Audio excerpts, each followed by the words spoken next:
Hello guys, kembali lagi dengan Review Gadget. Kali ini Review Gadget akan melakukan review sebuah smartphone dari Redmi Note 8. Jadi Review Gadget sudah menggunakan kurang lebih selama 2 mingguan. Jadi Review Gadget sudah mencoba untuk mencari tahu kelebihan dan kekurangan dari smartphone ini. Bahkan Review Gadget juga sudah menggunakannya untuk sehari-hari. Dan Review Gadget menemukan beberapa fakta unik untuk dari sisi positifnya maupun dari sisi yang kekurangan dari smartphone ini. Tentunya perspektif setiap reviewer akan berbeda, jadi pastikan kalian juga tonton sampai habis supaya kalian mendapatkan perspektif yang lebih luas mengenai smartphone ini. Dan smartphone ini adalah yang varian RAM 332GB. Jadi ini adalah varian yang paling murahnya dari Redmi Note 8. Apalagi kalau kita bisa lihat sekarang ini harganya itu 1,9 bersaing banget dengan harga Redmi 9. Jadi tentunya pasti akan ada beberapa pertimbangan, cuma saya belum bisa mencoba Redmi 9, jadi saya tidak bisa membandingkannya secara langsung, tapi mungkin dari video review kali ini, kalian bisa mendengarkan dan membuka perspektif kalian kira-kira apakah HP ini cocok buat kalian. Jadi pastikan kalian tonton sampai habis, tapi kalau sebelum kalian tonton, jangan lupa klik tombol subscribe, aktifkan tombol loncengnya, dan follow sosial media Review Gadget guys. Oke, langsung saja kita bahas kelebihan dan kekurangan dari smartphone ini. So guys, ini dia adalah Redmi Note 8 yang Review Gadget sudah gunakan selama kurang lebih 2 minggu. Dan ini adalah varian RAM 3GB dan internal memori 32GB. Jadi kita akan bahas mulai dari kelebihan dan kekurangan dari smartphone ini. Yang pertama yang menurut Review Gadget kelebihan dari smartphone ini adalah dari sisi performance HP ini. Jadi HP ini itu bisa menjalankan banyak aplikasi, baik sosial media, baik gaming, kemudian juga baik buat video dan lain-lain, itu bisa berjalan dengan baik guys. Jadi seperti yang kalian bisa lihat di tes gaming di video sebelumnya dari Review Gadget, bahwa smartphone ini bisa menjalankan semua game yang notabene itu adalah game-game yang cukup berat kayak PUBG, COD dan lain-lain. Dan ini bisa berjalan dengan baik di smartphone ini. Jadi itu adalah kelebihan pertama guys. Kemudian kelebihan kedua dari smartphone ini adalah dari sisi kameranya guys. Jadi nanti kita akan lihat sampel-sampel fotonya. Jadi untuk kamera smartphone ini itu saya bilang terbaik lah. Maksudnya untuk kelas 2 juta rupiah. Untuk saat ini kamera smartphone-nya itu sudah melebihi ekspektasi saya sebenarnya. Jadi apa yang saya ekspektasikan terhadap kamera smartphone ini ternyata itu hasilnya ternyata lebih dari ekspektasi saya. Jadi kalau menurut saya pribadi untuk hasil kamera smartphone 2 jutaan ini, bahkan di bawah 2 juta sih yang untuk varian 332, itu sangat bagus guys. Nanti kita akan lihat ya habis ini untuk hasil fotonya. Kemudian catatan sedikit untuk hasil videonya. Kalau videonya sebenarnya kurang lebih juga bagus sebenarnya. Jadi saya juga sudah mencoba untuk merekam video dari menggunakan kamera smartphone ini, itu bisa merekam hingga 4K. Dan kalau menurut Review Gadget itu nggak ada masalah untuk kualitas videonya, untuk range harganya ini sudah sangat oke. Tapi catatan saya adalah dari sisi mikrofon untuk kamera Redmi Note 8 ini. Jadi untuk penggunaan video, kalau menurut saya masih agak kurang untuk mikrofonnya, entah kenapa. Dari seri-seri HP-HP smartphone Xiaomi yang mid end atau mid ke bawah itu masih bermasalah dari sisi mikrofon. Saya juga kurang tahu ya kenapa ya. Kemudian dari mikrofon tersebut sebenarnya masih bisa ditoleransi karena dia mengingat harganya masih di bawah 2 juta rupiah.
Hello guys, kali ini Review Gadget menguji coba kamera depan dari Xiaomi Redmi Note 8 dibuat vlogging. Jadi kalau misalnya kalian lihat secara dynamic range-nya seperti apa, kalian bisa lihat sendiri untuk kualitas gambarnya, kualitas audionya, kualitas videonya. Silahkan terus dapatkan di komentar. Dan ini ada cahaya, dan kalau misalnya kalian perhatikan di sini ada cahaya matahari sebelah sana, sehingga kalian bisa lihat sendiri untuk komposisi warnanya seperti apa, dynamic range-nya seperti apa. Silahkan terus mendapatkan di kolom komentar ya guys. So, hello guys, kembali lagi dengan Review Gadget. Kali Review Gadget menguji coba kamera belakang dari Redmi Note 8. Jadi kalau misalnya kalian lihat sini, kalian bisa lihat untuk kualitas gambarnya seperti apa, kualitas audionya seperti apa. Silahkan terus mendapatkan di komentar. Dan untuk dynamic range-nya seperti apa, apakah berbeda untuk kamera depan sama kamera belakangnya, silahkan juga terus mendapatkan di komentar ya guys. So, hello guys, kembali lagi dengan Review Gadget. Kali ini Review Gadget mau coba resolusi 1080p dengan kestabilan gambar diaktifkan. Jadi kalau misalnya kalian lihat sendiri untuk kestabilan gambarnya seperti apa, silahkan terus mendapatkan di komentar. Ini dipegang handheld. Dan tadi itu resolusi 4K, ini resolusi yang 1080p. Jadi kalian terus mendapatkan di komentar mengenai kualitas gambarnya, mengenai kestabilan gambarnya, apakah lebih better atau tidak. So, hello guys, kembali lagi dengan Review Gadget. Kali ini Review Gadget mau coba kamera depan dari Redmi Note 8. Jadi Review Gadget menggunakan kamera depan dari Redmi Note 8. Kita gunakan dalam kondisi indoor dan tidak dengan bantuan cahaya lampu apapun. Jadi ini cuma cahaya lampu kamar aja. Jadi dia nggak ada lighting tambahan lagi. Audionya pun direkam menggunakan mikrofon internal dari Redmi Note 8. Kalian bisa lihat sendiri untuk kualitas gambarnya seperti apa, kualitas audionya seperti apa. Silahkan tulis mendapatkan komentar, dan kita akan coba untuk yang kamera belakangnya habis ini ya guys. So oke guys, kali ini Review Gadget mau coba untuk kamera belakang dari Redmi Note 8. Jadi ini dipegang handheld tanpa bantuan apa-apa, mini tripod pun enggak. Jadi seperti yang kalian lihat sendiri ini, kita rekam di indoor dan menggunakan mikrofon internal dari Redmi Note 8, menggunakan aplikasi kamera bawaan dari Redmi Note 8. Jadi silakan terus mendapatkan komentar mengenai ini pakai menggunakan kamera lensa utamanya ya guys. Jadi terus mendapatkan komentar apakah smartphone ini bisa digunakan untuk kebutuhan kalian buat video. Silakan terus mendapatkan komentar ya guys. So oke guys, kita kali ini juga menguji coba yang lensa wide angle-nya ketika digunakan indoor. Kalian lihat sendiri tadi untuk lensa utamanya seperti apa lebarnya. Ketika kita gunakan untuk menggunakan lensa wide-nya, seperti apa gambarnya, dynamic range-nya seperti apa, apakah kualitas audionya sama, harusnya sama ya guys, karena dia menggunakan mikrofonnya sama, sistem mikrofonnya, dan ini dipegang handheld. Kalian lihat sendiri, ini di shooting di indoor, jadi kalian lihat sendiri untuk wide angle-nya apakah jadi jauh lebih spacey, dan ini dipegang oleh tangan yang jaraknya nggak sampai 1 meter, ya 1 meter lah, sampai 1 meter. Tapi ini pegang tangan ya guys, jadi kalau misalnya kalian lurusin tangan kalian, nah itu adalah jarak dari saya ke kamera dari Redmi Note 8 yang ultra wide-nya. Ini sama aja sih, tadi juga sama, posisinya sama, kurang lebih sama. Jadi silahkan terus dapatkan komentar mengenai kualitas gambar dari Redmi Note 8 ini. Kelebihan ketiga yang review kita rasakan ada dari sisi daya tahan baterainya, di mana daya tahan baterai dari smartphone ini sangat baik, di mana saya menggunakan 2 SIM card. Jadi saya menggunakan 2 SIM card dan saya menggunakan micro SD juga, dan saya menginstal aplikasi game, dan saya aktif juga beberapa kali main game meskipun bukan game berat ya, game casual kayak Clash of Clans kayak gitulah. Itu game-game casual yang saya mainkan cukup sering, dan itu bisa bertahan. Saya kemarin itu coba main terus sama beberapa kali gitu, itu seharian nggak habis-habis guys. Jadi mau dari pagi 100% sampai saya tidur jam 10, jam 11 malam, itu masih ada baterainya. Bahkan besoknya itu sampai siang hari, jadi 1,5 hari itu baru habis guys. Itu pun habisnya nggak sampai 0%, itu pun masih sisa 10% atau 5%. Jadi untuk daya tahan baterainya sendiri, ketika digunakan untuk sehari-hari, menurut saya ini sangat irit guys. Jadi nggak ada masalah kalau misalnya kalian lupa bawa charger, pokoknya baterai kalian 100% itu aman guys. Yang keempat, ini yang mungkin kalian perlu ketahui dari kelebihan smartphone ini adalah, yang pertama pasti dukungan Air Blaster. Jadi fitur-fiturnya ini cukup lengkap. Jadi dukungan Air Blaster, dia menggunakan dual SIM card dengan tambahan slot SD card, jadi 2 plus 1. Kemudian juga dia ada dukungan kodek aptX, jadi kalian bisa untuk penggunaan TWS yang menggunakan aptX bisa di smartphone ini. Terus dia menggunakan port USB-C, kemudian dia bisa juga OTG, dia juga bisa wireless display. Jadi kalau misalnya kalian punya TV yang bisa support wireless display, kalian bisa menggunakan smartphone ini untuk ke wireless display tersebut. Kemudian yang saya notes juga, dia support quick charge 3 18 watt. Itu sangat membantu banget untuk pengecasan sih guys.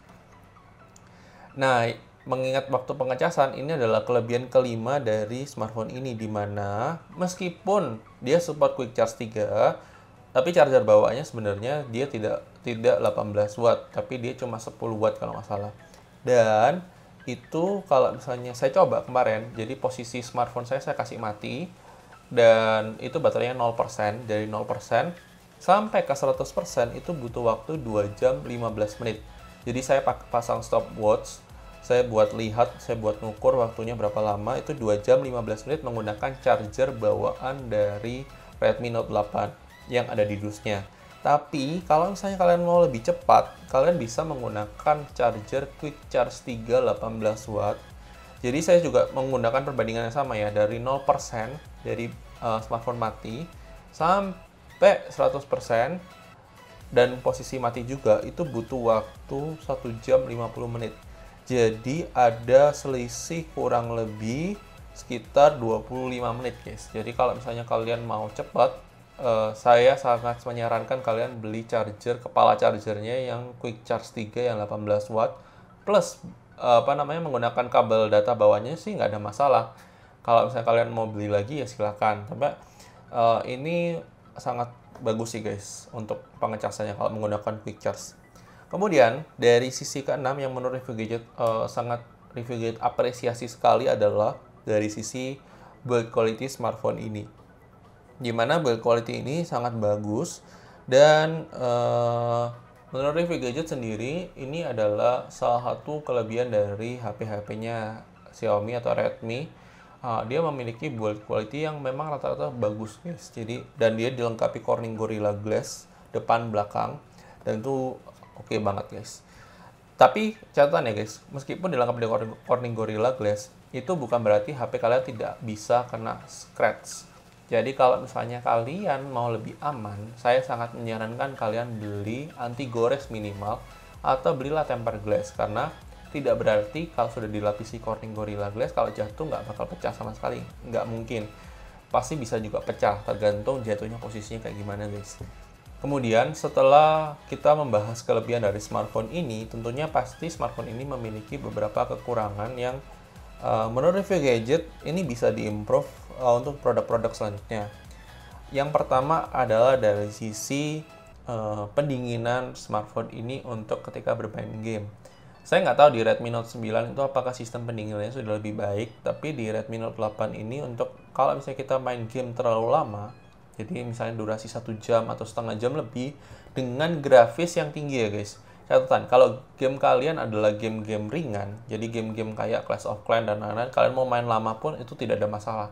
Tapi kalau kalian bermain game kayak PUBG, kemudian Call of Duty, yang memang membutuhkan intensitas grafik tinggi, ini sistem pendinginannya itu masih kurang oke, karena dia bisa sampai 41 derajat, dan di bagian dekat kamera yang sini itu panas guys. Jadi kalau menurut saya sih agak panas. Dan kemudian kalau misalnya kekurangan selanjutnya yang menurut review gadget bisa lihat, yang bisa diimprove juga dari untuk produknya dari Redmi Note yang selanjutnya, Redmi Note 10 atau Redmi Note 11, saya nggak tahu, karena Redmi Note 9 saya belum coba. Itu adalah dari sisi mikrofon dari smartphone ini. Jadi mikrofon dari smartphone ini itu saya nggak tahu kenapa suaranya itu agak beda gitu guys. Jadi mungkin tadi kalian sudah dengar untuk tes videonya seperti apa, kalian dengarkan sendiri untuk kualitas audionya itu. Kalau menurut saya itu masih agak kayak gimana ya, kayak terlalu terkompres gitu kalau menurut saya ya. Jadi kurang oke sih kalau secara audionya kalau menurut saya. Yang selanjutnya, yang ketiga adalah dari sisi preamp smartphone ini. Apa itu preamp? Jadi sebenarnya saya sudah pernah menjelaskan preamp itu di video terpisah. Waktu itu saya membahas mengenai audio signal divider.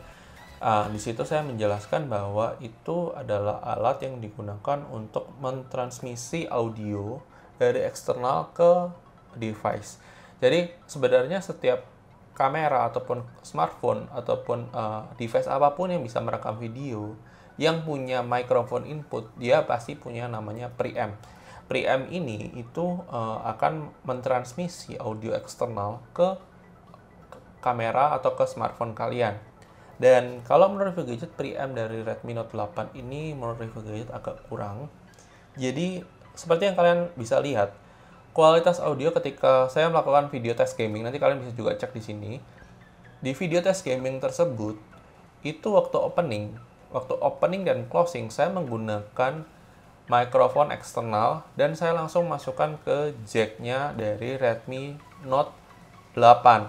Dan kebetulan waktu itu saya tidak langsung mendengarkan kualitas audionya, dan ketika waktu editing saya baru berasa, wow, ternyata audionya itu cukup berbeda guys. Jadi kalau menurut saya untuk audio dari preamp-nya ini itu kurang oke.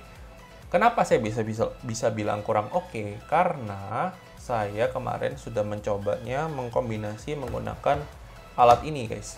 Saramonic SRAX 100 ini saya masukkan ke smartphone ini dan kualitas audionya langsung berbeda.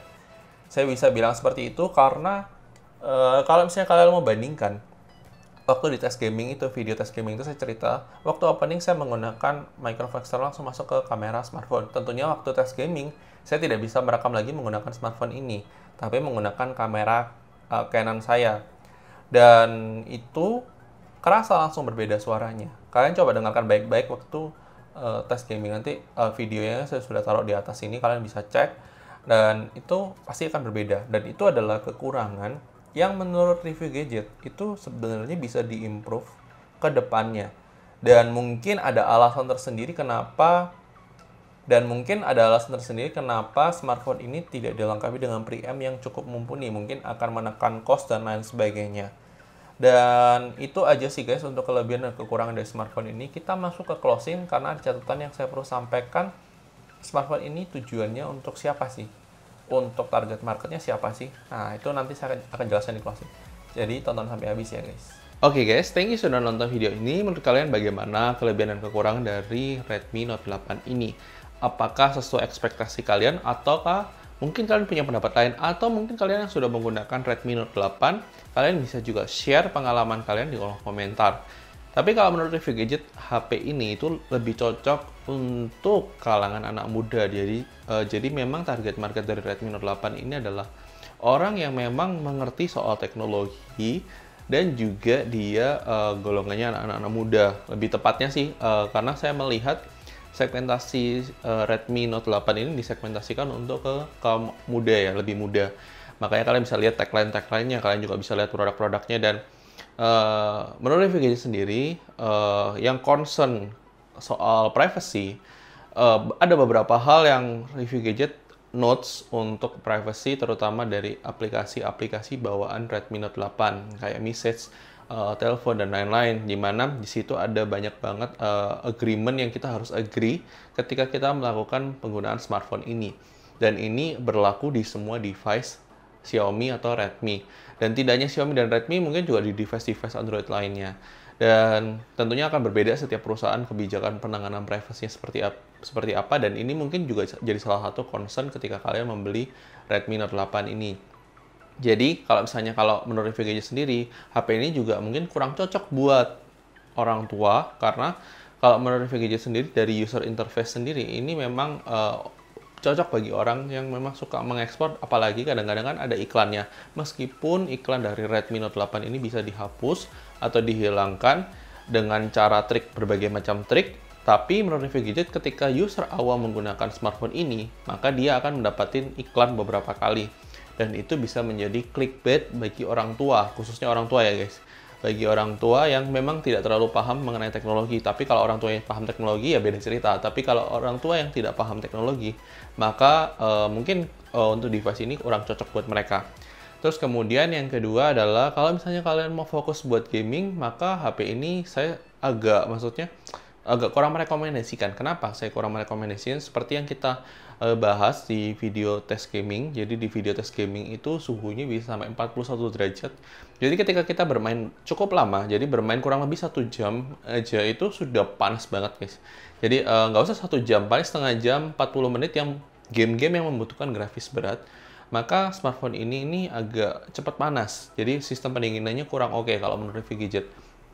Dan kalian bisa lihat sendiri di video tes gaming. Kalau misalnya kalian mau lihat, silahkan cek, nanti saya akan taruh di sini untuk linknya. Kalian bisa cek sendiri tes gamingnya, suhunya di situ juga saya tampilkan suhu bermainnya. Jadi itu yang concern ketika kalian mau beli Redmi Note 8. Dan saya harus mengapresiasi untuk kameranya, di mana saya sudah sebutkan di awal, kameranya itu adalah nilai lebih, nilai menjual, dan secara performance overall sebenarnya HP ini sangat menjual buat kalian. Tapi kembali lagi, ini adalah pendapat dari review gadget. Mungkin bisa berbeda dengan pendapat kalian. Silahkan tulis pendapat kalian di komentar. Jangan lupa di like, di komen, subscribe channel ini, dan nantikan video-video kami selanjutnya. Oke guys, see you di next video. Bye-bye.